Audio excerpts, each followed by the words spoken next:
வணக்கம் நண்பா, நான் உங்க எம்கே. நம்ம சேனலுக்கு புதுசாக இருந்தால் மறக்காம நம்ம சேனலை சப்ஸ்கிரைப் பண்ணிடுங்க. வாங்க வீடியோக்குள்ளே போகலாம். இந்த வீடியோவில் 26 வருஷம் பழைய மேக்ஸ் 100 நம்ம லியோவை மைலேஜ் டெஸ்ட் பண்ண போகிறோம். என்ன கிடச்சிது அப்படின்னு பார்க்கலாம் வாங்க.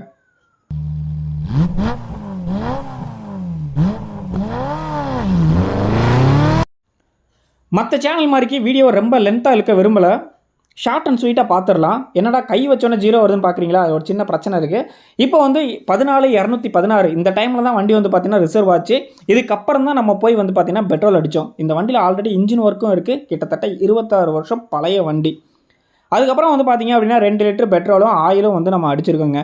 அதுக்கப்புறம் ஃபுல்லாகவே ஹைவேல முடிஞ்ச அளவு வண்டியை வந்து ஃபுல் ஸ்பீட் செக் பண்ணிட்டேன். ஸ்பீடாக மீட்டர் 60க்கு மேலே போகாது. ஸோ இதுதான் நமக்கு தேவை. ஏன்னா இது நம்ம ஓவர் ஸ்பீடுன்னு சொல்லி எவனா ஃபோட்டோ எடுத்து 7.5 போட்டாங்கன்னா இப்போ நிறையா பண்ணிகிட்ருக்காங்க. இந்த ஸ்பீடாக மீட்டர் கரெக்டாக இருக்குன்னு நினைக்கிறேன். ஃப்ளாஷ்பேக் என்ன காரணம் அப்படிங்கிறத பார்த்துடலாம். ஸ்பீடாக மீட்டர் வந்து பார்த்தீங்கன்னா ஃபுல்லாகவே மோசமான கண்டிஷனில் இருக்குது. இப்போதைக்கு அந்த கிலோமீட்டர் மட்டும் கரெக்டாக ஓடும். முள்ள 60 தாண்டாது. நம்ம பொறுமையாக ரெடி பண்ணிக்கலாம். வண்டியை நீ ஒன்றா ரெடி பண்ணி பக்காவாக ரெடி பண்ணிக்கலாம். இது வந்து ஒரு மிக்சடு மைலேஜ் தான். அது கிட்டத்தட்ட 50-50 ஒரு 50% ஹைவேலையும் அடித்தேன், லோக்கல்லையும் ஃபுல்லாகவே ஓட்டியிருந்தேன்.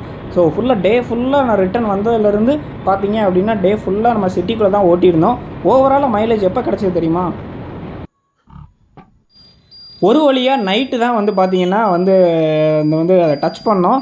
14,300 ஓடி இருக்குங்க. 14,216 கழிச்சோன்னா 84 கிலோமீட்டர் ஓடி இருக்குது. 84 கிலோமீட்டர் 2 லிட்டருக்கு போட்டோன்னா லிட்டருக்கு 42 கிலோமீட்டர் கிடச்சிருக்கு. ரொம்ப பெரிய மைலேஜ்னு சொல்லலாம். ஏன்னா இன்ஜின் ஒர்க் வேறு இருக்குது. இதுக்கு முன்னாடி நான் RX 100 வச்சுருந்தேங்க. எவ்வளோ டைட்டாக ஓட்டினாலும் 40 கிடைக்கிறதே பெரிய விஷயம். ஏதோ ஒரு டைமோ 2 டைமோ தான் கிடச்சிது. இது இந்த கண்டிஷனில் இந்த இழுத்தே இவ்வளோ கிடைக்குன்னா வண்டியை ரெடி பண்ணி இன்னும் ஸ்லோவாக போகணுன்னா நல்ல மைலேஜ் கிடைக்கும்னு நினைக்கிறேன். இந்த வீடியோ உங்களுக்கு பிடிச்சிருக்குன்னு நினைக்கிறேன். மறக்காமல் லைக் பண்ணிவிட்டு இன்ஸ்டாவில் என்ன ஃபாலோ பண்ணிடுங்க. எல்லாமே பயோவில் லிங்க் கொடுத்துருக்கேன். Thanks for watching, Nanda.